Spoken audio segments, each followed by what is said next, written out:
জিলানী রাহমাতুল্লাহ আলাইহি ডাক দিয়া বলেন, যাও যাও যাও, তোমার বাড়িতে চলে যাও, নিঃসন্দেহে তোমার বাড়িতে চলে যাও, সময় হলে আমি তোমার বাড়িতে হাজির হয়ে যাব। চিৎকার দিয়ে বলেন সুবহানাল্লাহ। সময় হয়ে গেছে, হযরত আব্দুল কাদের জিলানী রাহমাতুল্লাহ আলাইহি ওই ব্যক্তির বাড়ির উদ্দেশ্যে রওনা দিয়েছেন। রাস্তার মধ্যে এক মুনাফিকে লাগাল পাইছে। আসেনি মুনাফিক?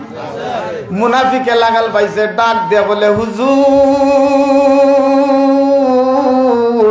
আপনি কোথায় যাইতেছেন? হে কিন্তু জানে কই যাইতেছেন, আপনি কোথায় যাইতেছেন? ডাক দিয়া বলেন, হযরত আব্দুল কাদের জিলানী আমি অমুকের বাড়িতে যাইতেছি দাওয়াত খাওয়ার জন্য।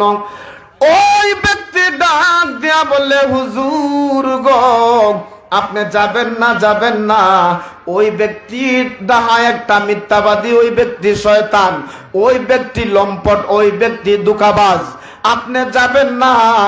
হযরতে আব্দুল কাদের জিলানী রাহমাতুল্লাহ আলাইহি একটু চিন্তিত হইলেন।